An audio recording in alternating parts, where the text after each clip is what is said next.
Il y a des curieux qui regardent à la fenêtre. Ah non, c'est les soignants. Je m'appelle Jean Bonnet. Je suis né en 1929 à Saint-Martin-de-Seignances. C'est tout près de Bayonne. Et quand j'étais enfant, j'allais plus souvent à Bayonne qu'à Dax. Dax, c'était le nord.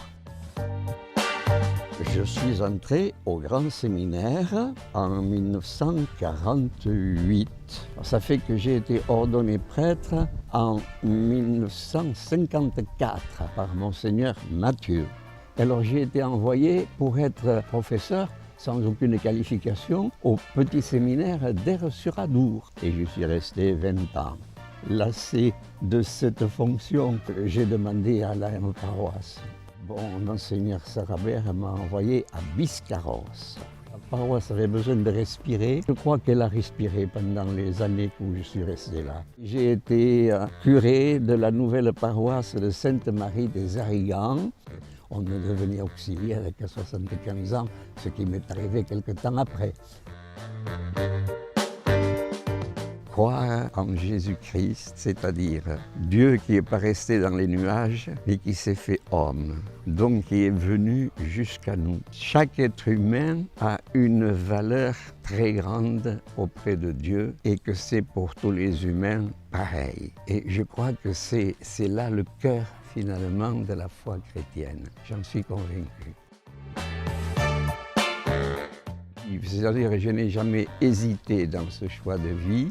Des doutes, forcément, j'en ai eu et j'en ai toujours au niveau de la foi. Il s'agit finalement de ne pas se laisser dépasser par ce que je perçois, ce que je sens dans mon être, dans mon corps et dans les environs et dans tout ce qui m'entoure.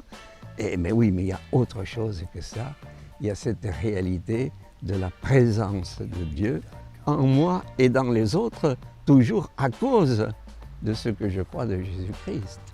Le Christ mort et ressuscité. Il y a l'Eucharistie à laquelle je crois beaucoup.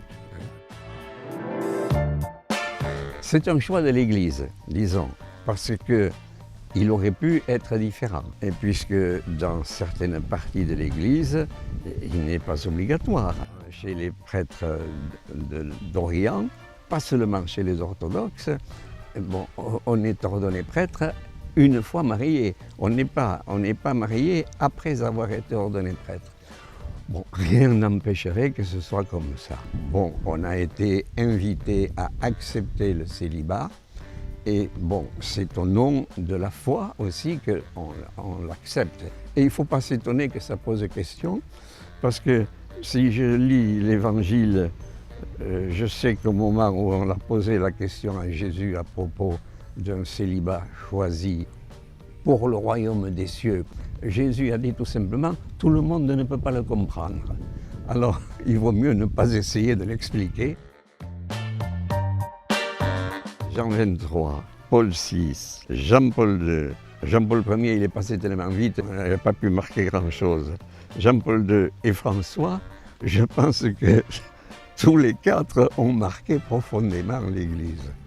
Jean 23, quand on lui demandait quelle était la mouche qu'il avait piquée pour convoquer le concile Vatican II, il a répondu en ouvrant la fenêtre. Il dit voilà, il faut que de l'air nouveau arrive dans l'Église. Ma vie de prêtre a été marquée davantage par le pontificat de Jean-Paul II, mais j'aime beaucoup les textes du pape François. Cet appel à une ouverture extraordinaire. Nous soyons chrétiens, que nous soyons bouddhistes, que nous soyons musulmans, que nous soyons hindouistes, il voit en chacun des êtres humains un enfant qu'il aime, pour lequel son fils a donné sa vie et est ressuscité d'entre les morts pour nous communiquer sa vie. Le pape François nous invite à rencontrer tout ce qu'on peut rencontrer justement pour être témoin de cette vérité, de ce à quoi nous croyons. Je n'ai pas osé. J'écoute France Info. C'est France Musique qui me réveille, puis je passe aussitôt à à France Info. BFM TV, là, mais maintenant c'est plus souvent France Info. Puis alors évidemment les trucs sportifs, je regarde la Wii Pass quand même, j'ai regardé la finale de foot, et, bon, et le Tour de France m'a toujours intéressé pour beaucoup de raisons. À la recherche des chrétiens oubliés, c'est le récit du tour du monde en vélo couché, par deux individus bizarres, extrêmement intéressants. Aimez-vous les uns les autres comme je vous ai aimé. Tu aimeras le Seigneur ton Dieu de tout ton cœur, de toute ton âme, de toute ta force. Ça, c'est le Deutéronome, auquel s'ajoute le verset du livre du Lévitique, tu aimeras ton prochain comme toi-même. Et Jésus nous dit que de toute façon, ça ne fait qu'un. Mais il y avait déjà pas mal de gens qui étaient d'accord avec ça.